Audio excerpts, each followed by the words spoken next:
ಎಲ್ಲ ದೇವಜನರಿಗೂ ಯೇಸು ಕ್ರಿಸ್ತ ನಾಮದಲ್ಲಿ ವಂದನೆಗಳನ್ನು ಸಮರ್ಪಿಸಿಕೊಳ್ತಾ ಇದ್ದೇನೆ. ಚಿಕ್ಕ ಪ್ರಾರ್ಥನೆ ಮಾಡಿಕೊಂಡು ವಾಕ್ಯ ಭಾಗ್ಯ ಹೋಗೋಣ. ನನ್ನ ಜೊತೆ ಸರಿ ಎಲ್ಲರೂ ಪ್ರಾರ್ಥನೆ ಮಾಡಿ. ನಮ್ಮನ್ನು ಶಾಶ್ವತ ಪ್ರೇಮದಿಂದ ಪ್ರೀತಿಸಿದ ತಂದೆ, ನಿಮಗೆ ಸ್ತೋತ್ರಗಳು, ಕೃತಜ್ಞತೆಗಳು ತಂದೆ. ರಾತ್ರಿ ಎಲ್ಲ ಸುಖಕರವಾದಂತ ನಿದ್ರೆಯನ್ನು ಕೊಟ್ಟು ಮುಂಜಾನೆ ವೇಳೆಯಲ್ಲಿ ಬೇಗನೆ ಎಚ್ಚರವಾಗುವಂತೆ ನಮಗೆ ಇನ್ನೊಂದು ದಿನವನ್ನು ನೀವು ಕೊಟ್ಟಿದ್ದಕ್ಕಾಗಿ ನಿಮಗೆ ಕೃತಜ್ಞತೆಗಳು ತಂದೆ. ಈ ದಿನ ನಿಮ್ಮ ಮಾತುಗಳನ್ನು ಹೇಳುವುದಕ್ಕೆ ಒಂದೊಳ್ಳೆ ಅವಕಾಶವನ್ನು ಮಾಡಿಕೊಟ್ಟಿದ್ದೀರಪ್ಪ. ಹೇಳುವಂತ ಮಾತು ನನ್ನ ಆಲೋಚನೆಯಿಂದ, ನನ್ನ ಜ್ಞಾನದಿಂದ ಮಾತನಾಡದೆ ಪರಿಶುದ್ಧಾತ್ಮನ ಪ್ರೇರಣೆಯಿಂದಲೇ ಮಾತನಾಡುವುದಕ್ಕೆ ಸಹಾಯ ಮಾಡಿ. ನಮ್ಮ ಮಧ್ಯದಲ್ಲಿ ನಿಮ್ಮ ನಾಮ ಒಬ್ಬರದೇ ಮಹಿಮೆ ಪಡಿಸಿಕೊಳ್ಳಬೇಕೆಂದು ಈ ಚಿಕ್ಕ ಮನವಿ ಪ್ರಾರ್ಥನೆಯನ್ನು ರಕ್ಷಕನು ಪ್ರಭು ಕ್ರಿಸ್ತೇಸುವಿನಿಂದ ಪ್ರಾರ್ಥಿಸಿ ಬೇಡಿ ಹೋಗ್ತೇನೆ ಪ್ರಾರ್ಥನೆ. ಮೊದಲು ಸಾರಿ ಕೂಡಿ ಬಂದಂತ ಇಲ್ಲ ದೇವಜನರಿಗೆ ಯೇಸು ಕ್ರಿಸ್ತನ ವಂದನೆಗಳನ್ನು ಸಮರ್ಪಿಸಿಕೊಳ್ತಾ ಇದ್ದೀನಿ.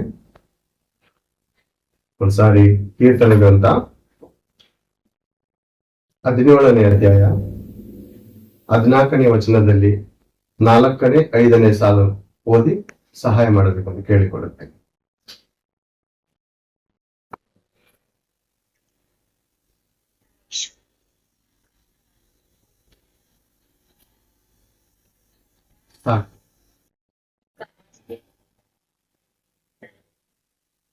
Thank you. ದಾವಿದನ ಪವಿತ್ರಾತ್ಮನ ಪ್ರೇರಣೆಯಿಂದ ಬರುತ್ತಿರುವಂತ ಮಾತು, ನಿನ್ನ ಐಶ್ವರ್ಯದಿಂದ ಅವರ ಹೊಟ್ಟೆಯನ್ನು ತುಂಬಿಸಿದ್ದೀಯಲ್ಲ. ಆ ತಂದೆಯಾದ ದೇವರು ಈ ಲೋಕದಲ್ಲಿರುವಂತ ಸರ್ವ ಮಾನವರಿಗೆ ಬೇಕಾಗಿರುವಂತ ಆಹಾರವನ್ನು, ಗಾಳಿಯನ್ನು, ಸೂರ್ಯನ ಬೆಳಕನ್ನು ಪ್ರತಿದಿನ ಅನುಗ್ರಹಿಸಿ ತನ್ನ ಐಶ್ವರ್ಯದಿಂದ ಈ ಭೂನಿವಾಸಿಗಳನ್ನು ಸಾಕುತ್ತಿರುವುದು ನಮಗೆ ಗೊತ್ತಿದೆ ಅಲ್ಲ ಪ್ರೇರೆ. ನಾವು ನೋಡುವಾಗ ಪ್ರೇರೆ, ಭೂಮಿಯ ಮೇಲೆ ಸುಮಾರು 800 ಕೋಟಿ ಮಾನವರಿದ್ದಾರೆ. ಅದೇ ಪ್ರಕಾರ 84 ಲಕ್ಷ ಜೀವರಾಶಿಗಳು ಕೂಡ ಇದ್ದಾರೆ. ಈ ಸರ್ವ ಮಾನವರಿಗೆ ಪೋಷಿಸಬೇಕು. ನಾವು ನೋಡುವಾಗ ಒಬ್ಬ ಮನುಷ್ಯ ಒಂದು ಮನೆ ಕುಟುಂಬ ಸಾಕುವುದಕ್ಕೆ ಸುಮಾರು ಕಡಿಮೆ ಅಂದ್ರು 10,000 ರಿಂದ 15,000 ರೂಪಾಯಿ ಬೇಕಾಗಿರುತ್ತದೆ. ಎಷ್ಟೋ ಸಾರಿ ಮನೆ ಕುಟುಂಬದಲ್ಲಿರುವಂತಹ ಸಕಲ ಸದಸ್ಯರು ದುಡಿತಾ ಇದ್ದರೂ ಸಾಲದಿಂದ ವಿಮುಕ್ತಿರಾಗದೆ ಅನೇಕರು ಆತ್ಮಹತ್ಯೆ ಮಾಡಿಕೊಳ್ಳುವಂಥದ್ದು, ಅನೇಕರು ಬೇರೆ ಪ್ರಾಂತ್ಯಗಳಲ್ಲಿ ಹೋಗಿ ಸಾಲದಿಂದ ದೂರ ಹೋಗಿ ಬದುಕುವಂಥದ್ದು ನಾವು ನೋಡ್ತಾ ಇದ್ದೀವಿ ಬೇರೆ. ಆದ್ರೆ ಈ 800 ಕೋಟಿ ಮಾನವರನ್ನು ಸಾಕಬೇಕಂದ್ರೆ ಸುಲಭವಾದ ವಿಷಯವೇ ಅಲ್ಲ. ದೇವರು ತನ್ನ ಐಶ್ವರ್ಯದಿಂದ ಈ ಭೂನಿವಾಸಿಗಳ ಅಂದ್ರೆ ನಮ್ಮ ಹೊಟ್ಟೆಯನ್ನು ಪೋಷಿಸ್ತಾ ಇದ್ದಾರೆ. ನಾವು ನೋಡುವಾಗ ಒಂದು ಸಾರಿ ಪ್ರಸಂಗಿ ಗ್ರಂಥದಲ್ಲಿ 2ನೇ ಅಧ್ಯಾಯವನ್ನು ತೆಗೆದು ಒಂದು ಸಾರಿ ವಚನವನ್ನು ಓದಿ ಸಹಕರಿಸಿ. ಪ್ರಸಂಗಿ ಗ್ರಂಥ 2ನೇ ಅಧ್ಯಾಯ 25ನೇ ವಚನವನ್ನು ಓದೋಣ.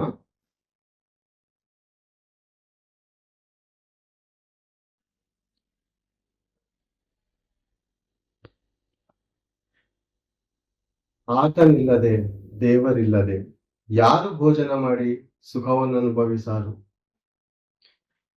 ಅಂದ್ರೆ ಆ ದೇವರು ಪ್ರತಿಯೊಬ್ಬರಿಗೆ ಬೇಕಾಗಿರುವಂತಹ ಹೊಟ್ಟೆಗೆ ಆಹಾರವನ್ನು ಕೊಟ್ಟು ಪೋಷಿಸ್ತಾ ಇರೋದು ಈ ವಾಕ್ಯದ ಮೂಲಕ ನೋಡ್ತಾ ಇದ್ದೇವೆ.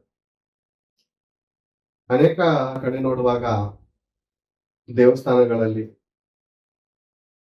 ಅಥವಾ ಯಾವ್ದಾದ್ರು ಜನ್ಮದಿನವಿದ್ದರೆ ದೊಡ್ಡ ಮನುಷ್ಯರು ಅನ್ನಿಸ್ಕೊಂಡವರು ಬರ್ತಡೇ ಮೂಲಕ ಅನೇಕರಿಗೆ ಆಹಾರ ಕೊಡ್ತಾ ಇರ್ತಾರೆ. ಅನೇಕರಿಗೆ ಆಹಾರ ವಿಸ್ತರಣೆ ಅಥವಾ ವಸ್ತ್ರ ಅಥವಾ ಮುಂತಾದ ಒಂದು ಉಡುಗೊರೆಗಳನ್ನು ಕೊಟ್ಟು ಸಂತೈಸುವುದನ್ನು ನೋಡ್ತಾ ಇದ್ದೇವೆ. ದೇವರು ಹೇಳ್ತಾ ಇರುವಂತ ಮಾತು, ನಾನಿಲ್ಲದೆ ಯಾರು ಭೋಜನ ಮಾಡಿ ಸುಖವನ್ನು ಅನುಭವಿಸರು. ಅನೇಕರು ಈ ಭೂಮಿ ಮೇಲೆ ಅನ್ನದಾತರು ಅಂತ ಹೆಸರನ್ನು ಪಡೆದುಕೊಂಡಿದ್ದಾರೆ. ಅಯ್ಯೋ, ಇಂಥ ಒಂದು ದೇವಸ್ಥಾನದಲ್ಲಿ ನನಗೆ ಇವತ್ತು ಆಹಾರ ಸಿಕ್ತು, ಆ ದೇವರಿಗೆ ಮಹಿಮೆ, ಆ ಅನ್ನವನ್ನು ದಾನ ಮಾಡಿದಂತ ಮನುಷ್ಯನಿಗೆ ದೇವರು ಚೆನ್ನಾಗಿಟ್ಟಿರಲಿ ಅಂತ ಅನೇಕರು ಹರಿಸೋದನ್ನು ನೋಡ್ತಾರೆ.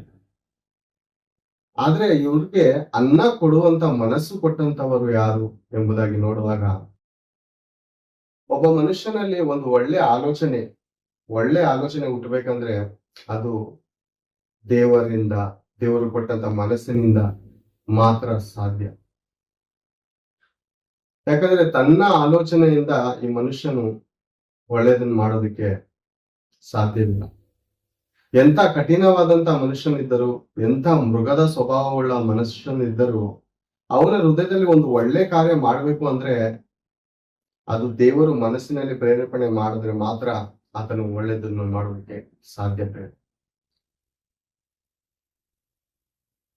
ದೇವರು ಐಶ್ವರ್ಯವಂತನು ಪ್ರಿಯರೇ, ದೇವರು ಮಹಾ ಐಶ್ವರ್ಯವಂತನು. ವಾಕ್ಯದಲ್ಲಿ ವಿಮೋಚನೆ ಕಾಂಡದಲ್ಲಿ ಮೋಶೆ ನೀವು ಯಾರು ಅಂತ ಕೇಳುವಾಗ, ನಾನು ಇರುವಾತನು, ನಾನು ಆದಿಯಲ್ಲಿಯೂ ಅಂತ್ಯದಲ್ಲಿಯೂ ಇರುವಾತನು ಮತ್ತು ಹಣ ಐಶ್ವರ್ಯದಲ್ಲಿ ಇರುವಾತನಾಗಿದ್ದೇನೆ. ಆ ಇರುವಾತನಾದ ದೇವರು ಪ್ರತಿದಿನ ಈ ಭೂನಿವಾಸಿಗಳಿಗೆ, ಅಂದ್ರೆ ಒಳ್ಳೆಯವರ ಮೇಲೆಯೂ ಕೆಟ್ಟವರ ಮೇಲೆಯೂ ತನ್ನ ಸೂರ್ಯನನ್ನು ಮೂಡ ಮಾಡ್ತಾ ಇದ್ದಾನೆ. ಅದೇ ರೀತಿ ಬೇಕಾಗಿರುವಂತ ನೀರಿಗೆ ಬೇಕಾಗಿರುವಂತ ವ್ಯವಸ್ಥೆಯನ್ನು ಆ ಸೂರ್ಯನನ್ನು ಮೂಡಿಸಿ ಸಮುದ್ರದಲ್ಲಿರುವಂತ ನೀರನ್ನು ಕಾಣದ ರೀತಿಯಲ್ಲಿ ಆವಿ ಮಾಡಿ ತನ್ನ ಬಳಿಯಲ್ಲಿ ಸಂಗ್ರಹ ಮಾಡಿ ಇಟ್ಟುಕೊಂಡು, ನಾವು ನೋಡುವಾಗ ಪ್ರೇರೆ ಅನೇಕರು ಟ್ಯಾಂಕ್ ಅಲ್ಲಿ ನೀರು ಸಂಗ್ರಹ ಮಾಡಿ ಮನೆ ಯಜಮಾನರುಗಳು ತನ್ನ ಬಾಡಿಗೆ ಮನೆಯವರಿಗೆ ನೀರನ್ನು ವಿಸ್ತರಣೆ ಮಾಡೋದಕ್ಕೋಸ್ಕರ ಟ್ಯಾಂಕ್ ಅಲ್ಲಿ ನೀರು ತುಂಬಿ ಮಡಗ್ತಾರೆ. ಬೇಕಾಗಿರುವಂತ ನೀರನ್ನು ಬಾಡಿಗೆ ಮನೆಯವರಿಗೆ ಕೊಡೋದಕ್ಕೋಸ್ಕರ ದೇವರು ಕೂಡ ಈ ಮಾನವರಿಗೆ ಬೇಕಾಗುವಂತ ನೀರನ್ನು ಈ ಸಮುದ್ರ ಮೂಲಕ ಆವಿ ಮಾಡಿ ತನ್ನ ಆಕಾಶದಲ್ಲಿ ಇಟ್ಟು ಮೂಟೆ ಕಟ್ಟಿಟ್ಟಿದ್ದಾರಂತ ಹೇಳಿ,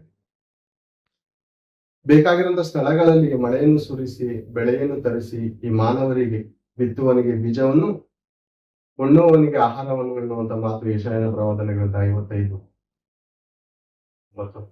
ಕೆಲವು ವಚನಗಳನ್ನು ನೋಡ್ಬೋದು. ಆದ್ರೆ ದೇವರಿಗೆ ಏನ್ ಯೋಚನೆ ಅಂದ್ರೆ, ಇಷ್ಟೆಲ್ಲ ಮಾಡ್ತಾ ಇರುವಂತ ನಾನು ಈ ಅಂಶದ ಭಾಗ ಹೇಳಲು ಮಧ್ಯೆ ಶ್ರಮಿಸಿ, ಈ ಮಾನವರು ತಪ್ಪಿ ಹೋದ ಆ ಮಗನಂತಿದ್ದಾರ ಅಥವಾ ತಪ್ಪಿ ಹೋದ ಆ ಮಗನಂತಿದ್ದಾರೆ. ಈ ಮಾನವರು ನಾವು ನೋಡುವಾಗ ಲೋಕನ ಬರೆದ ಸುವಾರ್ತೆ 15ರಲ್ಲಿ ತಪ್ಪಿ ಹೋದ ಒಬ್ಬ ಮಗನಿದ್ದಾನೆ, ಆ ಮಗನಂತಿದ್ದಾರೆ ಈ ಜನರು. ದೇವರು ಸರ್ವವನ್ನು, ಮಾಂಸ ತಿನ್ನಲ್ವ, ತರಕಾರಿ ಪದಾರ್ಥ, ಎಷ್ಟು ತರತರವಾದಂತ ತರಕಾರಿ, ಒಂದು ತರಕಾರಿ ಇಷ್ಟ ಆಗ್ಲಿಲ್ಲ ಅಂದ್ರೆ ಮತ್ತೊಂದು ತರಕಾರಿ, ಒಂದು ಹಣ್ಣು ಇಷ್ಟ ಆಗ್ಲಿಲ್ಲ ಅಂದ್ರೆ ಮತ್ತೊಂದು ಹಣ್ಣು, ಒಂದು ಮಾಂಸ ಇಷ್ಟ ಆಗ್ಲಿಲ್ಲ ಅಂದ್ರೆ ಮತ್ತೊಂದು ಮಾಂಸವನ್ನು ಕೊಟ್ಟು ದೇವರು ಈ ಜನರನ್ನು ಪೋಷಿಸ್ತಾ ಇದ್ದಾರೆ. ನಾವು ನೋಡುವಾಗ ಪ್ರೇರೆ, ಪ್ರತಿ ಪ್ರಾಣಿಯ ಪ್ರಾಣವು, ಸಮಸ್ತ ಮನುಷ್ಯರ ಆತ್ಮವು ಆ ತಂದೆಯಾದ ಸರ್ವೇಶ್ವರನ ಕೈಯಲ್ಲಿದೆ. ಯೋಬನ ಗ್ರಂಥದಲ್ಲಿ ನಾವು ನೋಡುವಾಗ, ಒಂದು ಸಾರಿ ಯೋಬನ ಗ್ರಂಥವನ್ನು ತೆಗೆದು ನೋಡೋಣ. 12ನೇ ಅಧ್ಯಾಯ 10ನೇ ವಚನದಲ್ಲಿ ಒಂದು ಸಾರಿ ವಚನವನ್ನು ಓದಿ ಸಹಾಯ.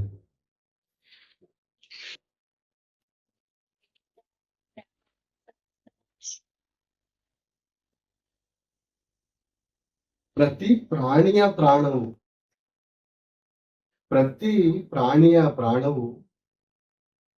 ಸಮಸ್ತ ಮನುಷ್ಯರ ಆತ್ಮವು ಆತನ ಕೈಯಲ್ಲಿರುವವು. ಪ್ರಾಣಿಗಳನ್ನು ಕುರಿತು ನೋಡುವಾಗ ಭಾನುವಾರ ಒಳ್ಳೊಳ್ಳೆ ಆಹಾರಗಳನ್ನು ಮಾಡಿಕೊಳ್ಳೋದಕ್ಕೆ ಜನರು ಇಷ್ಟಪಡ್ತಾರೆ.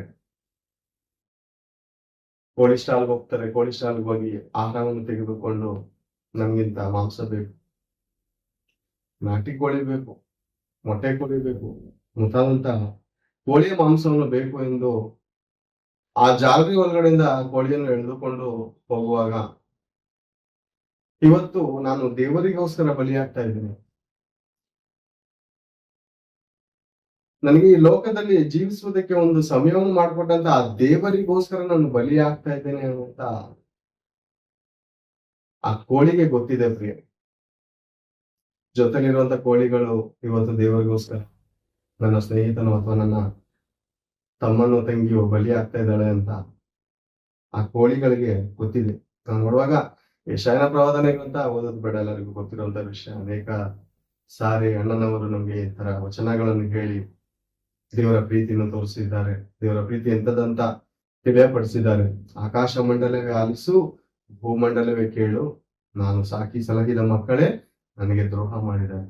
ಎತ್ತು ಯಜಮಾನನನ್ನು, ಕತ್ತೆ ಗೋದಲಿಯ ಕೊಠಡಿಯನ್ನು ತಿಳಿದಿರುವುದು. ನನ್ನ ಜನರು ನಾನು ಯಾರಂತ ತಿಳ್ಕೊತಾ ಇಲ್ಲ ಅಂತ ದೇವರು ನೊಂದುಕೊಂಡು ಹೇಳುತ್ತಿರುವಾಗ ಆ ಕೋಳಿಗೆ ನಾನು ಯಾಕೆ ಬಲಿ ಆಗ್ತಾ ಇದ್ದೇನೆ, ಯಾರಿಗೋಸ್ಕರ ಬಲಿ ಆಗ್ತಾ ಇದ್ದೇನೆ ಅಂತ ಆ ಒಂದು ಪ್ರಾಣಿಗೆ ಗೊತ್ತಿರುವಾಗ ಈ ಮನುಷ್ಯರಿಗೆ ಅರ್ಥ ಆಯ್ತಲ್ಲ ಇವತ್ತು. ಆ ದೇವರು ಈ ಭೂಮಿ ಮೇಲಿರುವಂತ ಸರ್ವ ಮಾನವರಿಗೆ ಬೇಕಾಗಿರುವಂತ ಆಹಾರವನ್ನು, ದವಸವನ್ನು, ಧಾನ್ಯವನ್ನು, ಸೂರ್ಯನ ಬೆಳಕನ್ನು ಹಿಡಿದು ಮೂಗಿಗೆ ಬೇಕಾಗಿರುವಂತ ಶ್ವಾಸವನ್ನು ಕುರಿತು ಎಷ್ಟು ಅದ್ಭುತವಾದಂತ ಆಲೋಚನೆಗಳನ್ನು ಮಾಡಿ ಈ ಮಾನವರನ್ನು ಪೋಷಿಸ್ತಾ ಇರುತ್ತೆ. ಮೂಗಿಗೆ ಒಂದು 10 ನಿಮಿಷ ಗಾಳಿ ಇಲ್ಲ ಅಂದ್ರೆ ಅದ್ರ ವ್ಯಾಲ್ಯೂಯೇಷನ್ ಎಷ್ಟು ಅಂತ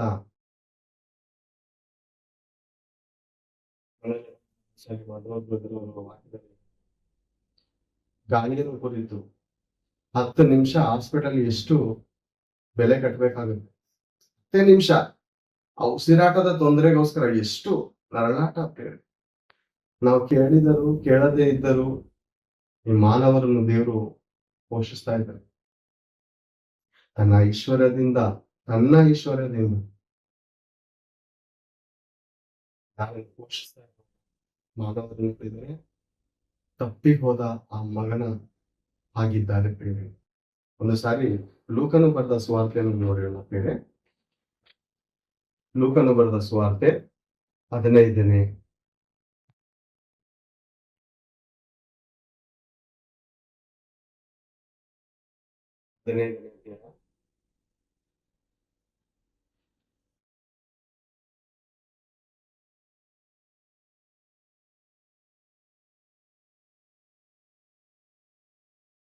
11ನೇ ವಚನದಿಂದ ಓದೋಣ. ಇನ್ನು ಆತನಿಗೆ ಹೇಳಿದ್ದು ಒಬ್ಬನೊಬ್ಬ ಮನುಷ್ಯನಿಗೆ 2 ಮಕ್ಕಳಿದ್ದರು. ಅವರ ಅಪ್ಪ, ಆಸ್ತಿಯಲ್ಲಿ ನನಗೆ ಬರತಕ್ಕ ಪಾಲನ್ನು ತಿಳಿದುಕೊಳ್ಳು. ತಂದೆಯು ಬದುಕನ್ನು ಅವರಿಗೆ ಹಂಚಿಕೊಂಡರು. ಸ್ವಲ್ಪ ದಿವಸದ ಮೇಲೆ ಅಲ್ಲಿ ಮಗನು ಎಲ್ಲಾ ಕೂಡಿಸಿಕೊಂಡು ದೂರ ದೇಶಕ್ಕೆ ಹೊರಟು ಹೋಗಿ ಅಲ್ಲಿ ಒಬ್ಬನೊಬ್ಬ ಮನುಷ್ಯನಿಗೆ 2 ಮಕ್ಕಳಿದ್ದರು. ಒಬ್ಬನು ತಂದೆಯಿಂದ ಪಾಲ್ ಕೇಳ್ತಾ ಇದ್ದಾನೆ ಬೇರೆ. ತಂದೆಯಿಂದ ಪಾಲ್ ಇದೇ ಕೀರ್ತನೆ ಗ್ರಂಥ 17ನೇ ಅಧ್ಯಾಯ 14ನೇ ವಚನದಲ್ಲಿ 4ನೇ 5ನೇ ಸಾಲು ಓದಿದ್ವು. ನಾವು ಮ್ಯಾಲ್ಗಡೆ 1ನೇ ವಚನದಿಂದ ನೋಡುವಾಗ, ಯೆಹೋವನೇ ಇಹಲೋಕವೇ ತಮ್ಮ ಪಾಲೆಂದು ನಂಬಿದ ನರರಿಗೆ, ಅಂದ್ರೆ ಇಹಲೋಕವೇ ತಮ್ಮ ಪಾಲು, ಪರಲೋಕ ಪಾಲಲ್ಲ. ಪರಲೋಕ ನಮ್ಮ ಪಾಲ್ ಬೇಡ, ನಮ್ಗೆ ಪರಲೋಕ ಪಾಲ್ ಬೇಡ. ಈ ಲೋಕದಲ್ಲಿ ನಮ್ಗೆ ತಿನ್ನುವುದಕ್ಕೆ, ಉಣ್ಣುವುದಕ್ಕೆ, ಮಲಗುವುದಕ್ಕೆ, ಸುಖ ಪಡೋದಕ್ಕೆ ಇಹಲೋಕವಿದ್ದರೆ ಸಾಕು. ಪರಲೋಕ ಯಾಕೆ, ಯಾರಾಗೋದಕ್ಕೆ ಪರಲೋಕ? ಅದಕ್ಕೋಸ್ಕರ ಈ ಲೋಕವೇ ಸಾಕು ಅಂತ ಈ ಮಗನು ತಂದೆಯಿಂದ ಭಾಗ ಹೇಳ್ತಾ ಇದ್ದಾನಂತೆ. ತಂದೆ ಒಂದು ಮಾತಾದ್ರೂ ಮಾತನಾಡಿದ್ರೆ ಏನಂತ ಬರೆದಿರಲಿ ಒಂದೊಂದ್ಸರಿ ಓದೋಣ. ಅಪ್ಪ, ಆಸ್ತಿಯಲ್ಲಿ ನನಗೆ ಬರತಕ್ಕ ಪಾಲನ್ನು ಕೊಡು ಎಂದು ಕೇಳಿಕೊಳ್ಳಲು ತಂದೆಯು ಬದುಕನ್ನು ಅವರಿಗೆ ಹಂಚಿಕೊಟ್ಟನು. ಒಂದು ಮಾತನ್ನು ಮಾತನಾಡದೆ ಆ ತಂದೆ ಬದುಕನ್ನು, ಅಂದ್ರೆ ತನ್ನ ಜೀವಿತ ಕಷ್ಟಾರ್ಜಿತವನ್ನು ಹಂಚಿಕೊಡ್ತಾ ಇದ್ದೀನಿ. ಒಂದು ಮಾತು ಮಾತಾಡ್ಲಿಲ್ಲ ತಂದೆ. ನಮ್ಗೆಲ್ಲ ಗೊತ್ತು, ಯಾರಾದ್ರೂ ಒಂದ್ ಏಟ್ ಹೊಡೆದ್ರೆ ಸಹಿಸ್ಕೋಬಹುದು, ಆದ್ರೆ ಒಂದು ಮಾತು ಹೇಳಿದ್ರೆ ಸಹಿಸ್ಕೊಳಕ್ ಆಗೋದೇ ಇಲ್ಲ ಅಂತೀವಿ. ಯಾಕೆ? ಆ ಮಾತು ಸಾಯಿಸುವಂತ, ಕೊಲ್ಲುವಂತ ಮಾತುಗಳು. ಜ್ಞಾನೋಕ್ತಿಯಲ್ಲಿ ನೋಡುವಾಗ ಕತ್ತಿಯಲ್ಲಿ ತಿವಿದಂತೆ ಮಾತನಾಡುವವರು ಇದ್ದಾರೆ. ಅಂದ್ರೆ ತಂದೆ ಮನಸ್ಸಿಗೆ ಎಂತ ಆಘಾತ ಆಗಿರ್ಬೋದು ಅಂದ್ರೆ, ನೀನ್ ನನ್ನ ಹತ್ರ ಪಾಲ್ ಕೇಳ್ತಾ ಇದೀಯ, ಏನು ಸಂಪಾದನೆ ಮಾಡ್ಕೊಟ್ಟಿದ್ದೀನಿ ನಿನಗೆ? ಎಷ್ಟು ಸಂಪಾದನೆ ಮಾಡ್ಕೊಟ್ಟಿದ್ದಿ? ನಿನ್ ಹೆತ್ತಾದ್ರಿಂದ ನಿನಗೆ ಉಡುವುದಕ್ಕೆ ವಸ್ತ್ರವನ್ನು ಹಿಡಿದು, ನೀನ್ ತಿನ್ನುವಂತ ಆಹಾರವನ್ನು ಹಿಡಿದು ಎಲ್ಲವನ್ನು ಪೋಷಿಸ್ತಾ ಇರೋದು ನಾನಲ್ವಾ, ನಿನ್ ತಾಯಿಲ್ವಾ? ಏನಪ್ಪಾ ಕೇಳ್ತಾ ಇದ್ಯಾ? ಏನಪ್ಪಾ ಕೊಟ್ಟು ಮಾಡಿದ್ಯಾ ನಮ್ಗೆ ಅಂತ ಒಂದು ಮಾತಾದ್ರೂ ಕೇಳಿದ ತಂದೆ. ಕೇಳಿದ ತಕ್ಷಣ ಬದುಕನ್ನು ಮಾರಿಕೊಳ್ತಾ ಇದ್ದಂತೆ. ಯಾಕೆ? ತಂದೆಯ ಪ್ರೀತಿಯನ್ನೇ ಅರ್ಥ ಮಾಡ್ಕೊಳ್ಳೋದಂತ ಈ ಮಗನ ಬಳಿಲಿ ಏನ್ ಮಾತಾಡಿ ಏನ್ ಪ್ರಯೋಜನ? ನಾನು ಎಂತ ಕಷ್ಟಪಟ್ಟು ನಿನ್ನನ್ನು ಪೋಷಿಸಿದ್ದೇನೆ, ಎಷ್ಟೆಷ್ಟೋ ಕಷ್ಟಪಟ್ಟು ನೀನು ಒಂದೊತ್ತು ಆಹಾರ ತಿನ್ನದ ವಿಷಯಕ್ಕೋಸ್ಕರ ಸೂರ್ಯನನ್ನು ತೋರಿಸೋ, ಚಂದ್ರನನ್ನು ತೋರಿಸೋ, ನೀನು ಒಂದೊತ್ತು ಆಹಾರ ಕಡಿಮೆ ತಿಂದಾಗ ನಾನು ನೊಂದುಕೊಂಡಿದ್ದೀನಿ ಮಗನೇ ಅಂತ ಒಂದು ಮಾತಾದ್ರೂ ಹೇಳೋದ್ನ ಇಲ್ಲ. ಯಾಕಂದ್ರೆ ಆತನ ಮಾತು ಕತ್ತಿ ತಿವಿದಂತೆ ಆತನ ಮನಸ್ಸನ್ನು ಒಂದಾಗ್ತದೆ. ಆ ತಂದೆ ಒಂದು ಮಾತನ್ನು ಮಾತನಾಡದೆ ಆಸ್ತಿಯಲ್ಲಿ ಪಾಲು ಕೊಡ್ತಾ ಇದ್ರು. ಈ ಪ್ರಪಂಚದ ಜನರು ತಂದೆ ಮನಸ್ಸಲ್ಲಿ ಏನಿದೆಯೋ, ನಮ್ಮನ್ನ ಹೆತ್ತಂತ ದೇವರು ಯಾರೋ ಅಂತ ಹುಡುಕದೆ, ಆತನ ಮನಸ್ಸನ್ನು ಅರ್ಥ ಮಾಡಿಕೊಳ್ಳದೆ ಏನ್ ಮಾಡ್ತಾ ಇದಾರೆ? ಸೂರ್ಯನ ಬೆಳಕನ್ನು ಪಾಲ್ ತಗೋಯ್ತಾ ಇದ್ದಾರೆ, ತಿನ್ನುವಂತ ಆಹಾರವನ್ನು ಪಾಲ್ ತಗೋಯ್ತಾ ಇದ್ದಾರೆ, ಮಾಡಿಕೊಳ್ಳುವಂತ ಹೆಂಡತಿಯನ್ನು ಕುರಿತು ದೇವ್ರು ಯಾರು ಸೃಷ್ಟಿ ಮಾಡಿದಾರೋ ಈ ಹೆಣ್ಣನ್ನು, ಈ ಮಗಳನ್ನು ನನ್ನ ಕೋರಿಕೆಗೋಸ್ಕರ ಸೃಷ್ಟಿಸಿದಂತ ಪರಮಾತ್ಮನು ಯಾರು ಅಂತ ತಿಳಿದುಕೊಳ್ಳದೆ ಒಂದೊಂದು ಪಾಲ್ ತಗೊಂಡು ಹೋಗ್ತಾ ಇದ್ದಾನೆ. ದೇವರನ್ನು ಹುಡುಕುವನಿದ್ದಾನ ಅಂತ ದೇವರು ನೋಡುವಾಗ ಆಕಾಶದಿಂದ, ರೋಮಾಬರದ ಪತ್ರಿಕೆಯಲ್ಲಿ ಒಂದು ಸಾರಿ ನೋಡುತ್ತೇನೆ. ರೋಮಾಬರದ ಪತ್ರಿಕೆಯಲ್ಲಿ 3ನೇ ಅಧ್ಯಾಯ 11ನೇ ವಚನದಲ್ಲಿ ನೋಡುವಾಗ ಓದೋಣ. ನೀತಿವಂತನಿಂದ ಒಬ್ಬನಾಗಿ ತಿಳುವಳಿಕೆಯುಳ್ಳವನಿಂದ ದೇವ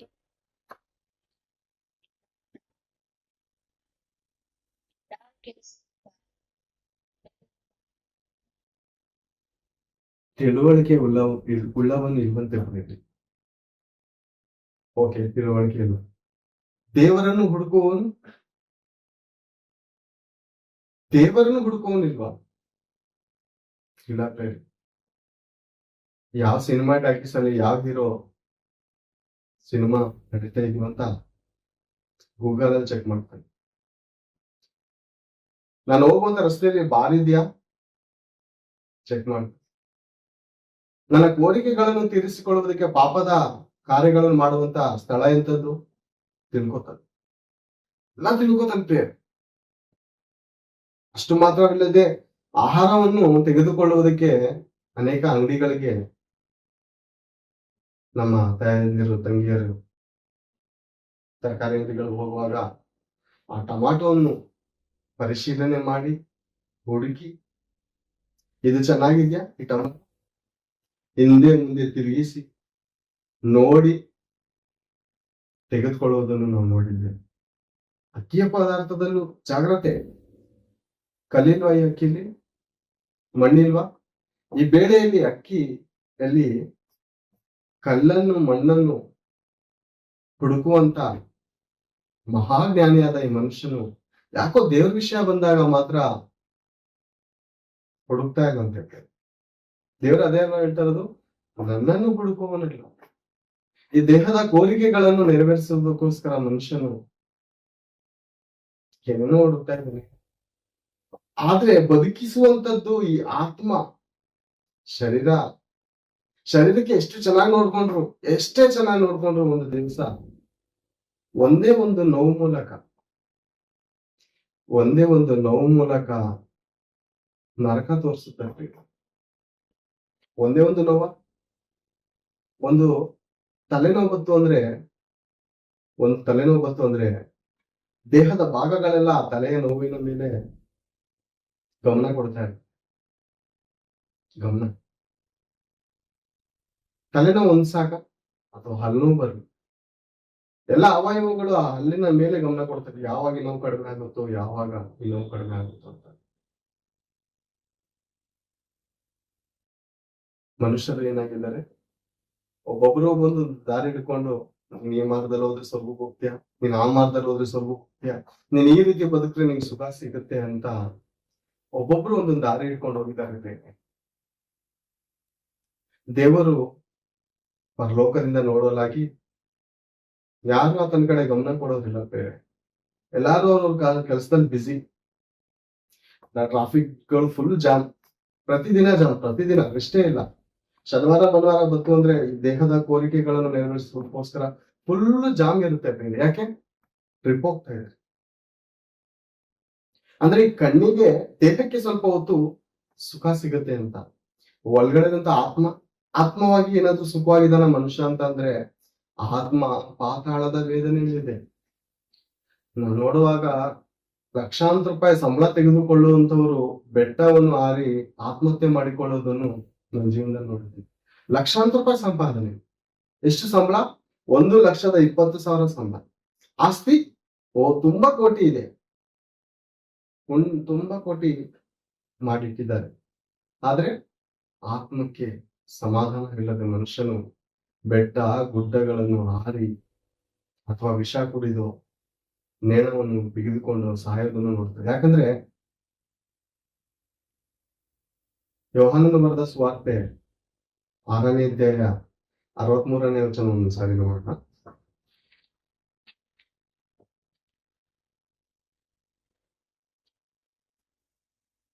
ನಮ್ಗೆಲ್ಲರಿಗೂ ಗೊತ್ತಿರುವ ಹಾಗೆ 6ನೇ ಅಧ್ಯಾಯ 63ನೇ ವಚನ.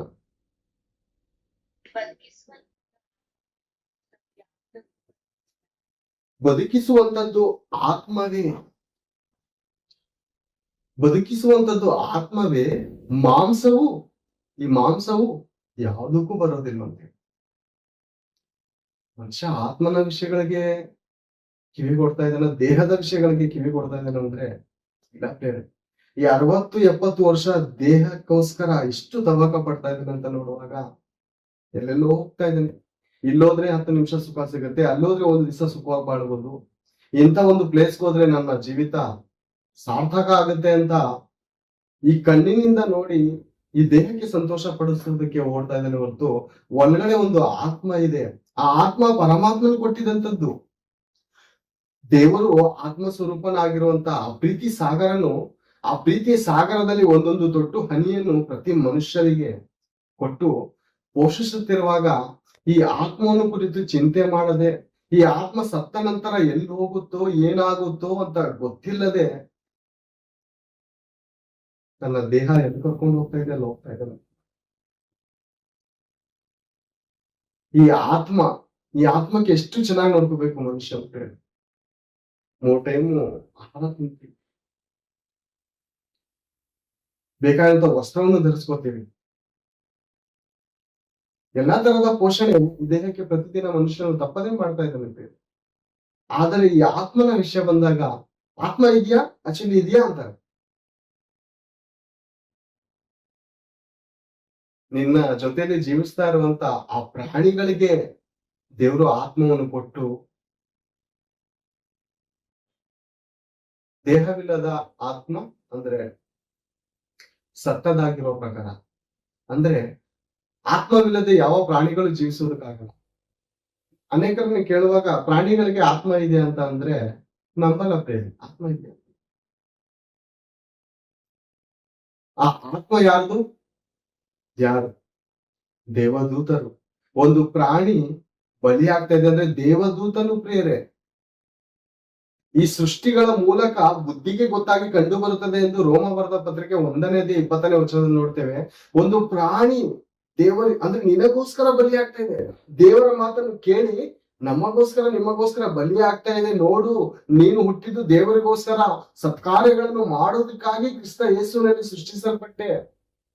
ನೀನ್ ಜಗತ್ತುತ್ಪತ್ತಿಗೆ ಮುಂಚೆ ಪ್ರೀತಿಯಲ್ಲಿ ನಡೆದು ಆತನ ಸನ್ನಿಧಿಯಲ್ಲಿ ಪರಿಶುದ್ಧನು ದೋಷವಿಲ್ಲದವನಾಗಿ ಬದುಕಬೇಕೆಂದು ಜಗತ್ತುತ್ಪತ್ತಿಗೆ ಮುಂಚೆ ಕ್ರಿಸ್ತನಲ್ಲಿ ಆರಿಸಲ್ಪಟ್ಟಂತ ಮಾನವರು ನಾವು. ಅನೇಕ ಸಾರಿ ಅನೇಕ ಉದಾಹರಣೆಗಳನ್ನು ನೋಡಿದ್ದೇವೆ ಪ್ರೇರೆ ನನ್ನ ಮೂಲಕ. ಒಂದು ವಸ್ತ್ರವನ್ನು ತೆಗೆದುಕೊಳ್ಳೋಕೆ ಅಂಗಡಿಗೆ ಹೋಗುವಾಗ ಇಂಥ ಸೆಲೆಕ್ಷನ್ ಇಂಥ ದೇಹಕ್ಕೆ ಈ ಬಟ್ಟೆ ಬಣ್ಣ ಚೆನ್ನಾಗಿರಲ್ವಾ ಅಂತ ನೋಡಿ ಬಟ್ಟೆಗಳನ್ನು ಬದಲಾಯಿಸುವಂತ ರೀತಿಯಲ್ಲಿ ಈ ಒಂದು ಶತಮಾನದಲ್ಲಿ, ಇಂಥ ಒಂದು ಪ್ರಾಂತ್ಯದಲ್ಲಿ, ಇಂಥ ಒಂದು ಗರ್ಭದಲ್ಲಿ ನೀವು ಹುಟ್ಟು ಬರಬೇಕೆಂದು ಈ ಮಾನವರಿಗೆ ತಕ್ಕ ಸಮಯವನ್ನು ಏರ್ಪಾಡು ಮಾಡಿ ಈ ಭೂಲೋಕಕ್ಕೆ ಕಳಿಸಿದ್ದನ್ನು ನೋಡ್ತೇವೆ. ನೋಡಿದ ಹಾಗೆ ನಮ್ಗೆ ಗೊತ್ತಿರುವ ಹಾಗೆ ಅಪೊಸ್ತಲರ ಕೃತ್ಯಗಳು 17ನೇ ಅಧ್ಯಾಯ 26ನೇ ವಚನದಲ್ಲಿ ಆ ತಂದೆಯಾದ ಪರಮಾತ್ಮನು ಒಬ್ಬನಿಂದಲೇ ಎಲ್ಲಾ ಜನಾಂಗದವರನ್ನು ಹುಟ್ಟಿಸಿ ನಿಷ್ಕರಿಸಿ ಅವರವರು ಇರತಕ್ಕಂತ ಕಾಲಗಳನ್ನು ನಿಷ್ಕರಿಸಿ ಒಂದು ವೇಳೆ ತಡವಾಡಿ ಇವತ್ತಲ್ಲ ನಾಳೆ ಈ ಆತ್ಮಕ್ಕೆ ಸಮಾಧಾನ ಸಿಗದಂತ ಒಂದು ಸಮಯ ಬರುತ್ತೆ. ಕಷ್ಟದ ದಿನಗಳು, ಸಂತೋಷವಿಲ್ಲವೆಂದು ಹೇಳುವಂತ ವರ್ಷಗಳು, ದಿನಗಳು, ಕ್ಷಣಗಳು ಬಂದಾಗಾದರೂ ನನ್ನನ್ನು ಹುಡುಕುತ್ತೀಯೇನೋ ಅಂತ ದೇವರು ದೀರ್ಘ ಶಾಂತಿ ಎಂದರೆ ನಮ್ಗೆ ಯಾರಾದ್ರೂ ಮನೆ ಕುಟುಂಬದಲ್ಲಿ ತಂದೆ ತುಂಬಾ ಪೋಷಿಸ್ತಾ ಇರ್ತಾನೆ, ಬೆಳಗಿಂದ ಸಂಜೆವರೆಗೂ ವಾಹನವನ್ನು ಓಡಿಸಿ ಅಥವಾ ಬೆಳಗಿಂದ ಸಂಜೆವರೆಗೂ ಕೆಲಸ ಕಾರ್ಯಗಳನ್ನು ಮಾಡಿಕೊಂಡು ತನ್ನ ಮನೆ ಕುಟುಂಬದ ಸಕಲ ಅವಶ್ಯಕತೆಗಳನ್ನು, ಅಗತ್ಯಗಳನ್ನು ಪೂರೈಸಿಕೊಂಡು ಮನೆಗೆ ಬರುವಾಗ ಪಕ್ಕದಲ್ಲಿ ಯಾರಿಗೂ ಹೋಗ್ತಾ ಬರೋರಿಗೆ ಅಮ್ಮ ಅಂತ ಹೇಳ್ತಾ ಇದ್ದಾನೆ, ಯಾರಿಗೂ ತಂದೆ ಅಂತ ಕೂಗ್ತಾ ಇದ್ದಾನೆ. ತಂದೆ ಮಾಡುವಂತ ಒಂದು ಉಪಕಾರಗಳನ್ನು ನೆನೆಸಿಕೊಳ್ಳದೆ, ತಂದೆಗೆ ತಂದೆ ಅಂತ ಕರೆಯದೆ, ಬರೋ ಬೀದಿಲಿ ಹೋಗೋರು ಅಂತ ಯಾರಿಗೋ ತಂದೆ ಅಮ್ಮ ಅಂತ ಪ್ರೀತಿಯಿಂದ ಅವ್ರನ್ನು ತಪ್ಪಿಕೊಳ್ಳುವಾಗ ಪೋಷಿಸುತ್ತಿರುವಂತ ತಂದೆಗೆ ಎಷ್ಟು ನೋವಾಗ್ಬೋದು. ಎಂಥ ವೇದನೆ, ಎಂತ ಭಯಂಕರವಾದಂತ ವೇದನೆ ಆಗ್ಬೋದು ಅಂತ ನಾವು ನೋಡುವಾಗ ಅದಕ್ಕೆ ದೇವರು ಹೇಳುವಂತ ಮಾತು, ಕರ್ತನ ಮನಸ್ಸನ್ನು ತಿಳಿದುಕೊಂಡವರು ಯಾರು? ನನ್ನ ಮನಸ್ಸು ಯಾರಿಗಾದ್ರೂ ಅರ್ಥ ಆಗಿದ್ಯಾ? ನನ್ನ ವೇದನೆ ಯಾರಿಗಾದ್ರೂ ಅರ್ಥ ಆಗಿದ್ಯಾ? ನನ್ನ ತ್ಯಾಗ ಯಾರಿಗಾದ್ರೂ ಅರ್ಥ ಆಗಿದ್ಯಾ ಅಂತ ದೇವರು ಈ ಮಾನವರಿಗೆ ಪ್ರಶ್ನೆ ಕೇಳ್ತಾ ಇದ್ದಾರೆ. ಈ ಮಾನವರಿಗೆ ಪ್ರಶ್ನೆ ಕೇಳ್ತಾ ಇದ್ದಾರೆ. ಯೆಶಾಯನ ಪ್ರವಾದನೆ ಗ್ರಂಥ 65ನೇ ಅಧ್ಯಾಯ 1ನೇ ವಚನವನ್ನು ಸರಿ ನೋಡಿಕೊಳ್ಳುತ್ತೇವೆ.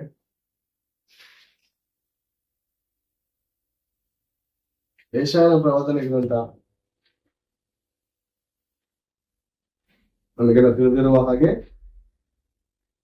ಯೆಶಾಯನ ಪ್ರವಾದನೆ ಗ್ರಂಥ ದೇವರ ಮಾತನ್ನು 65ನೇ ಅಧ್ಯಾಯ 1ನೇ ವಚನವನ್ನು ನೋಡಿಕೊಳ್ಳೋಣ.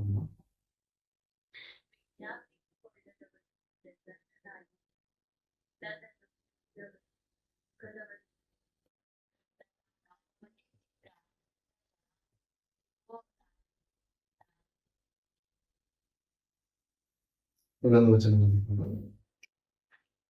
ಅದೇ ಮುಂದೆ ವರ್ಷನ ನನ್ನನ್ನು ತೊರೆಯಲು ಮನಸ್ಸು ಬಂದ ಹಾಗೆ ದುರ್ಮಾರ್ಗದಲ್ಲಿ ನಡೆಯುವ ಜನರನ್ನು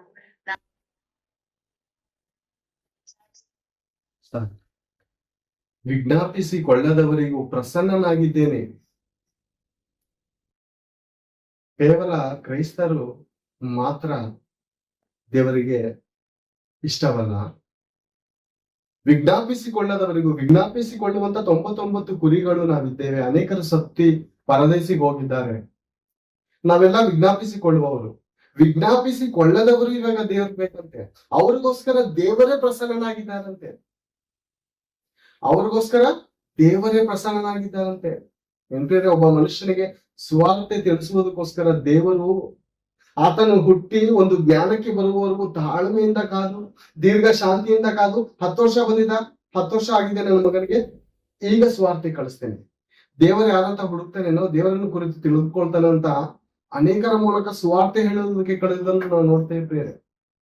ಅನೇಕ ಕಡೆ ಕರಪತ್ರಿಕೆ ಕೊಡುವಂತದ್ದು 15 ವರ್ಷ ಬಂದಾಗ, 20 ವರ್ಷ ಬಂದಾಗ, 25 ವರ್ಷ ಬಂದಾಗ, 30 ವರ್ಷ ಬಂದಾಗ, ಸುಮಾರು 70-80 ವರ್ಷ ಬಂದ್ರೂ ಕೂಡ ದೇವರು ತನ್ನ ಮಕ್ಕಳಿಗೆ ಸುವಾರ್ತೆಯ ಮೂಲಕ ಕರೆಯುವುದಕ್ಕೋಸ್ಕರ ಅನೇಕರ ಕ್ರೈಸ್ತರ ಮೂಲಕ ದಾಹವನ್ನು ಹುಟ್ಟಿಸಿ, ಆತ್ಮದ ಭಾರವನ್ನು ಹುಟ್ಟಿಸಿ ಕರಪತ್ರಿಕೆಗಳನ್ನು ಕೊಡುವಕ್ಕೆ ಹೋದಾಗ ಏನಂತಾರೆ, ಇದು ಮತದ ಗ್ರಂಥ, ಇದು ಒಂದು ಕುಲಕ್ಕೆ ಸಂಬಂಧಪಟ್ಟಿದ್ದು ಅಂತಾರೆ. ಕರಪತ್ರಿಕೆ ಅದು ನೋಡಿ ಯಾರಾದ್ರೂ ಓದಿ ಇದ್ರಲ್ಲೇನು ಒಳ್ಳೇದಿದ್ಯಾ ಕೆಟ್ಟದಿದ್ಯಾ ಅಂತ ಒಂಚೂರಾದ್ರೂ ನೋಡೋದು ಬೇಡವಾ? ಒಂದು ಚೂರಾದ್ರೂ ಏನಿದೆ ನೋಡೋಣ ಅಂತ ಓದೋದಾದ್ರೂ ಬೇಡವಾ? ದೇವರು ನಿನ್ನನ್ನು ಕಾಪಾಡ್ತಾನೆ. ದೇವರು ಲೋಕದ ಮೇಲೆ ಎಷ್ಟೋ ಪ್ರೀತಿನಿಟ್ಟು ತನ್ನ ಒಬ್ಬ ಮಗನನ್ನು ಕಳುಹಿಸಿದ್ದಾನೆ. ಆತನನ್ನು ನಂಬುವ ಒಬ್ಬನು ನಾಶವಾಗದೆ ಎಲ್ಲರೂ ನಿತ್ಯ ಜೀವವನ್ನು ಪಡೆದುಕೊಳ್ಳಬೇಕಂತ ಅನೇಕ ಮಾತುಗಳಿರುತ್ತದೆ. ಅಥವಾ ನಿನ್ನ ಪಾಪದಿಂದ ನಿನ್ನ ಅಳುತ್ತಾ ಇರುವಂತ ನಿನ್ನ ಸ್ಥಿತಿಗಳಿಂದ ಬಿಡಿಸಲು ಒಬ್ಬ ದೇವ ಪುರುಷನು ಒಬ್ಬನಿದ್ದಾನೆ. ಆತನು ಸತ್ತು 3ನೇ ದಿವಸದಲ್ಲಿ ಮೃತ್ಯುಂಜಯನಾಗಿ ಎದ್ದಿದ್ದಾನೆ. ಸತ್ತವರೊಳಗೆ ಮೊದಲು ಎದ್ದು ಬಂದವನು ಆತನೇ. ಆದಿ ಸಂಭೂತನು, ಸರ್ವಶಕ್ತನು ಒಬ್ಬನಿದ್ದಾನಪ್ಪ. ನಿನ್ನ ಆತ್ಮದ ವೇದನೆಗಳಿಂದ ಬಿಡಿಸಿ ನಿನಗೆ ಪರಲೋಕಕ್ಕೆ ಕರೆದುಕೊಳ್ಳುವಂತ ಒಬ್ಬ ಸರ್ವೇಶ್ವರನ ಮಗನಿದ್ದಾನೆ. ಆತನನ್ನು ನಂಬಿದರೆ ನಿನ್ನ ಬಾಳು ಬಂಗಾರ ಆಗುತ್ತದೆ. ನಿನ್ನ ಎಲ್ಲ ನಡವಳಿಕೆಗಳು ಬದಲಾಗುತ್ತದೆ. ದೇವರು ದುಷ್ಟನ ಸಾವಿನಲ್ಲಿ ಸಂತೋಷ ಪಡದೆ ಅವನು ತನ್ನ ದುರ್ಮಾರ್ಗವನ್ನು ಬಿಟ್ಟು ಬಾಳುವುದೇ ನನಗೆ ಸಂತೋಷ ಅಂತ ದೇವರು ಹೇಳಿದ್ದಾರೆ ಅನ್ನುವಂತ ಅನೇಕ ವಚನಗಳ ಪತ್ರಿಕೆಗಳನ್ನು ಕೊಡುವಾಗ ತೆಗೆದುಕೊಂಡು ಹೋಗ್ತಾರ. ಯೇಸು ಕ್ರಿಸ್ತನ ಪತ್ರಿಕೆ ಅಂದ್ರೆ ಸಾಕು ಬೇರೆ. ಏನು ವಿನಂತರ ನೋಡುವಂತ ಪರಿಸ್ಥಿತಿ ಬೇರೆ. ಬೀದಿಗಳಲ್ಲಿ ಸಿಗರೇಟ್ ಸೇರ್ಕೊಂಡು ಹೋಗ್ತಾ ಇರ್ತಾರೆ, ಹೆಣ್ಣು ಮಕ್ಕಳನ್ನು ರೇಗಿಸ್ಕೊಂಡು ಹೋಗ್ತಾ ಇರ್ತಾರೆ, ಕೆಟ್ಟ ಕೆಟ್ಟ ಸಿನಿಮಾಗಳ ಪೋಸ್ಟ್ಗಳನ್ನ ಹಾಕಿರ್ತಾರೆ. ಆದ್ರೆ ಯಾರಾದ್ರೂ ಅವ್ರನ್ನ ಯಾಕಪ್ಪ ಈ ತರ ಹೆಣ್ಮಕ್ಳು ಓಡಾಡ್ತಾ ಇದಾರೆ, ಹೆಣ್ಮಕ್ಳು ಓಡಾಡ್ತಾ ಇದಾರೆ, ನನ್ನ ಮಕ್ಕಳಿನ ವಯಸ್ಸವ್ರು ಓಡಾಡ್ತಾ ಇದಾರೆ, ಯಾಕಪ್ಪ ನೀನ್ ಇಂತ ಪೋಸ್ಟ್ ಹಾಕಿದ್ಯಾ, ತೆಗ್ದಾಕಪ್ಪ. ಒಳ್ಳೆ ಮಾತನ್ನ ಹೇಳೋರು ಇದಾರ, ಅಥವಾ ಧೂಮಪಾನ ಮಾಡೋರ್ಗಾಗಿರ್ಲಿ, ಕೆಟ್ಟ ಕಾರ್ಯಗಳನ್ನು ಮಾಡೋರ್ಗಾಗಿರ್ಲಿ, ಅವ್ರನ್ನ ಖಂಡಿಸೋರು ಯಾರಾದ್ರ ಅಂದ್ರೆ ಇಲ್ಲ. ಯಾಕಂದ್ರೆ ಕೀರ್ತನೆಗಳಲ್ಲಿ ಹೇಳುವಾಗ ನೀವು ಚೋರರೊಡನೆ ಸಂತೋಷದಿಂದ ಸೇರುತ್ತೀರಿ, ಜಾರರ ಒಡನಾಟವೇ ನಿಮ್ಗೆ ಇಷ್ಟ. ಮನುಷ್ಯರಿಗೆ ಎಂತವ್ರು ಇಷ್ಟ ಅಂದ್ರೆ ಬೇರೆ ಚೋರರು, ಕಳ್ಳರು, ಮೋಸಗಾರರು, ವ್ಯಭಿಚಾರಿಗಳು ಇಂಥವ್ರೇ ಇಷ್ಟ ಅಂತೆ. ಅವ್ರ ಜೊತೆ ಸಂತೋಷದಿಂದ ಸೇರ್ತಾರಂತೆ. ಜಾರರ ಒಡನಾಟನೇ ಇಷ್ಟ ಅಂತೆ. ಆದ್ರೆ ಪ್ರೀತಿಸುವಂತವರು, ತನ್ನ ಜೀವಿತಗಳನ್ನು ಬದಲಾಯಿಸಿಕೊಂಡು ಕ್ರಿಸ್ತನ ನಾಮದಲ್ಲಿ ದೀಕ್ಷಾಸ್ಥಾನವನ್ನು ತೆಗೆದುಕೊಂಡು ಪರಿಶುದ್ಧರಾಗಿ ಜೀವಿಸುವಂತವರು ನಗುಮುಖದಿಂದ ಒಬ್ಬರಿಗೆ ಪ್ರೇಮ ಪತ್ರವನ್ನು ಕೊಡುತ್ತಿರುವಾಗ ಈ ಮನುಷ್ಯರು ಏನಂತಾರೆ, ನಮ್ಗೆ ಬೇಕಾಗಿಲ್ಲ. ಇದ್ಯಾರೋ ವಿದೇಶಿ ದೇವರು, ಆ ಕಾಲದಲ್ಲೂ ಹೇಳಿದ್ರು ಬೇರೆ ಅಪೊಸ್ತಲರ ಕಾಲಗಳು, ಇದು ನಮ್ ದೇಶದ ದೇವ್ರಲ್ಲ, ವಿದೇಶದ ದೇವ್ರು. ವಿದೇಶಕ್ಕೊಂದ್ ದೇವ್ರು ಇರ್ತಾರ, ವಿದೇಶಕ್ಕೊಂದ್ ದೇವ್ರು ಇರ್ತಾರ.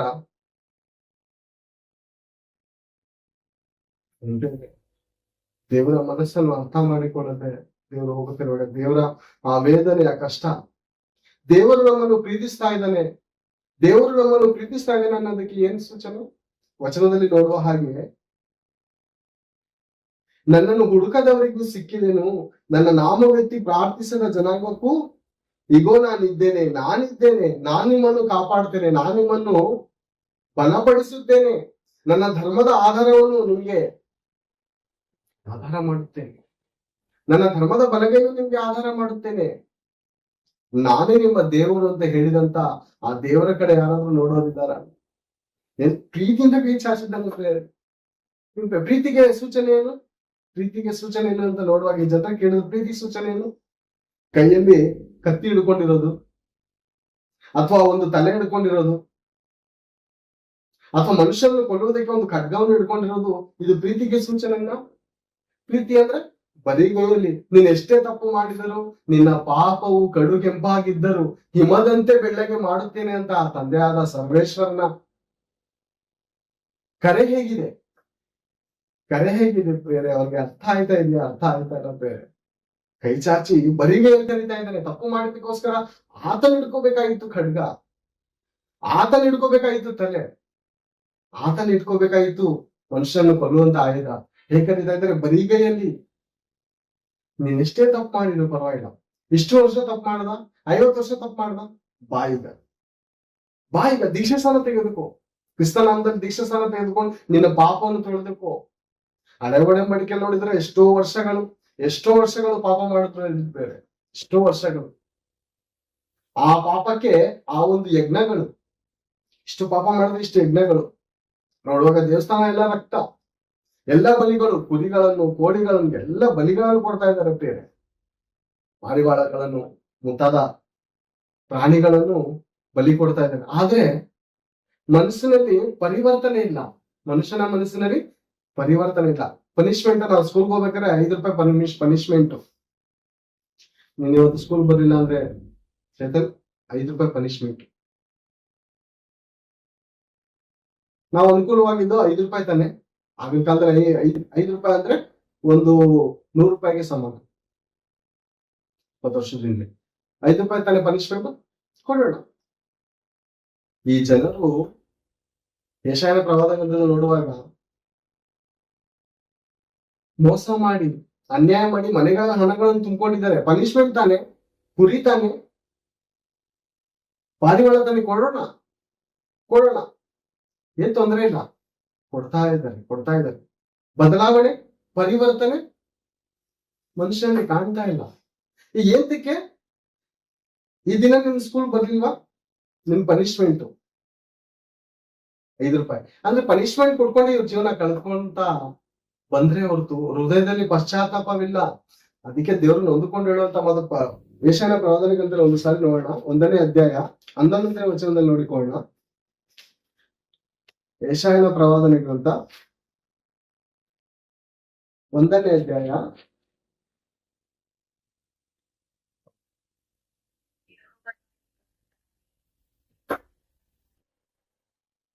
ಸಾಕು.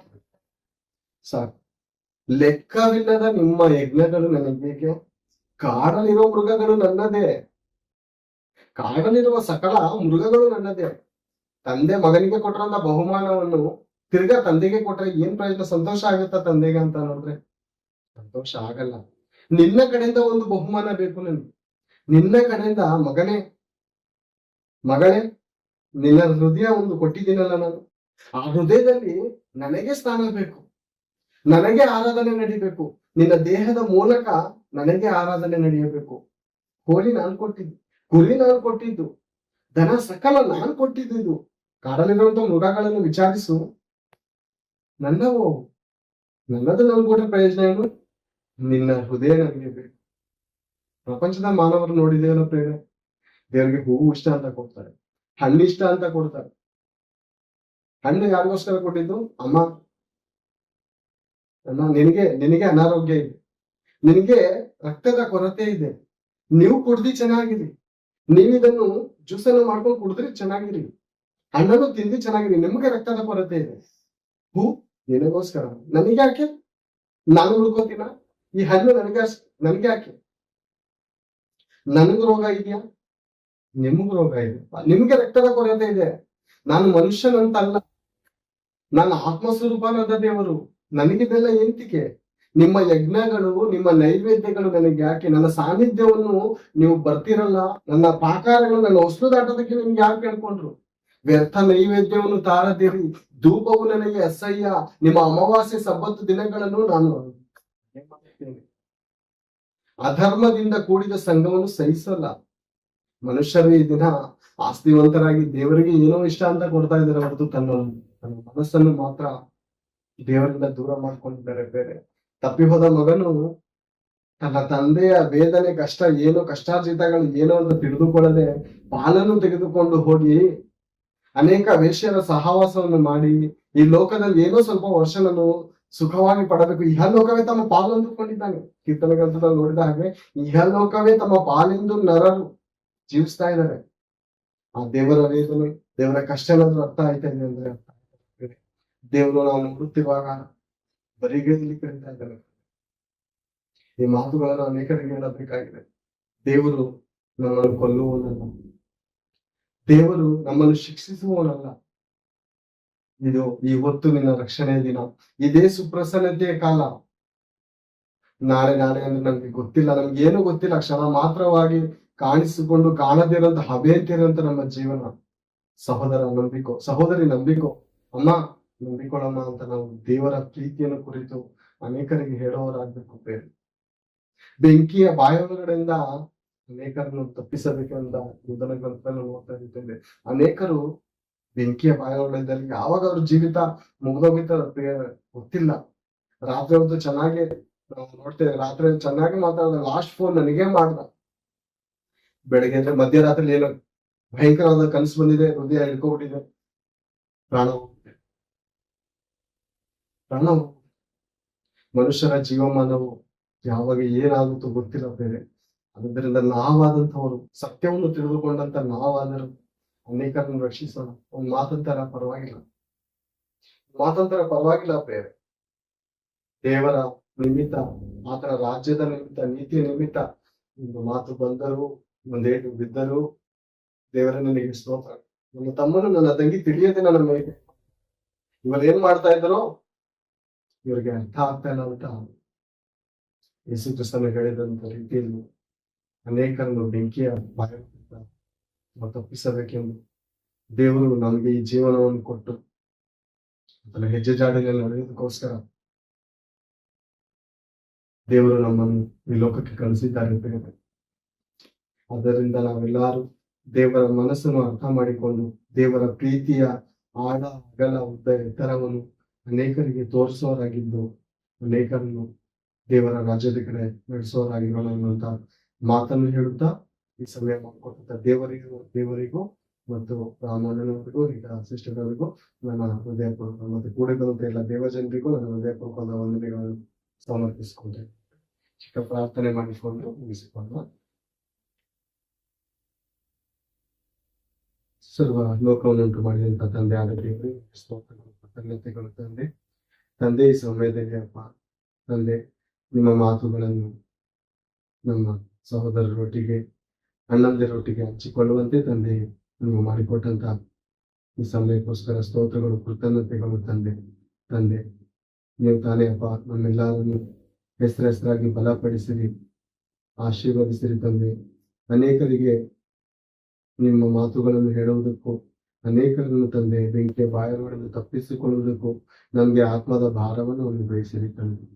ನಿಮ್ಮ ಕೃಪಾಹಸ್ತವು ಒಟ್ಟಿಗಿದ್ದು ಮತ್ತು ಅನಾರೋಗ್ಯದಿಂದ ಚೇತರಿಸಿಕೊಳ್ಳುವಂತ ನೀವು ತಾನೇ ಬೇಗನೆ ತಂದೆ ಡಿಸ್ಚಾರ್ಜ್ ಆಗಿ ಮನೆಗೆ ಸೇರುವ ಹಾಗೆ ತಂದೆ ಅವರಿಗೆ ಒಳ್ಳೆ ಆರೋಗ್ಯ ಬಲ ಸುಕ್ಷೇಮವನ್ನು ಅನುಭವಿಸಿ ನಿಮ್ಮ ಮಹಿಮೆಯ ಕಾರ್ಯಗಳಲ್ಲಿ ಅವರನ್ನು ಮುನ್ನಡೆಸಿಕೊಳ್ಳಬೇಕೆಂದು ಮತ್ತು ತಂದೆ ಪ್ರತಿದಿನ ಅಪ್ಪ ನಿಮ್ಮ ವಾಕ್ಯಗಳನ್ನು ಹಂಚುತ್ತಿರುವಂತ ಎಲ್ಲ ದೇವದಾಸರನ್ನು ನಿಮ್ಮ ಕಣ್ಣು ತಂದೆ ಅವರ ಮನೆ ಕುಟುಂಬದಲ್ಲಿ ಶಾಂತಿಯನ್ನು ಸಮಾಧಾನವನ್ನು ನೀವು ತಾನೇ ಅನುಗ್ರಹಿಸಿರಿ ಅಪ್ಪ ತಂದೆ. ನಿಮ್ಮ ಚಿತ್ತಕ್ಕನುಗುಣವಾದಂತಹ ಕೊರತೆಗಳನ್ನು ದಯಮಾಡಿ ಆರೋಗ್ಯವನ್ನು ಅನುಗ್ರಹಿಸಿರಿ ತಂದೆ. ಎಲ್ಲರಿಗೂ ಶಾಂತಿ ಸಮಾಧಾನವನ್ನು ಕೊಟ್ಟು ತಂದೆ ಮನೆ ಕುಟುಂಬದ ಸಮೇತ ನಿಮ್ಮನ್ನು ಆರಾಧಿಸುವುದಕ್ಕೆ ನೀವು ತಾನೇ ತಂದೆ ಎಲ್ಲರಿಗೂ ಆಶೀರ್ವದಿಸಬೇಕೆಂದು ಈ ಪ್ರಾರ್ಥನೆಯನ್ನು ರಕ್ಷಕನು ಪ್ರಭು ಪ್ರಿಯವಾಗಿರುವ ಕ್ರಿಸ್ತೇಸು ನಮ್ಮಲ್ಲಿ ಪ್ರಾರ್ಥಿಸಿ ಬೇಡಿಕೊಳ್ಳುವ ಪ್ರಾರ್ಥನೆ. ಎಲ್ಲರಿಗೂ ಯೇಸು ಕ್ರಿಸ್ತನ ವಂದನೆ. ನಮ್ಮ ತಂದೆಯಾದ ದೇವರ ಶಾಶ್ವತ ಪ್ರೀತಿಯು, ಕರ್ತನಾದ ಯೇಸು ಕ್ರಿಸ್ತನ ಕೃಪೆಯು, ಪರಿಶುದ್ಧಾತ್ಮನ ಅನ್ಯೋನ್ಯತೆಯು ಇಂದು ನಾಳೆ ಯೇಸು ಕ್ರಿಸ್ತನ ಎರಡನೇ ಬರಣದವರೆಗೂ ನಮ್ಮ ಜೊತೆ ಸದಾ ಇರಲಿ. ಆಮೆನ್.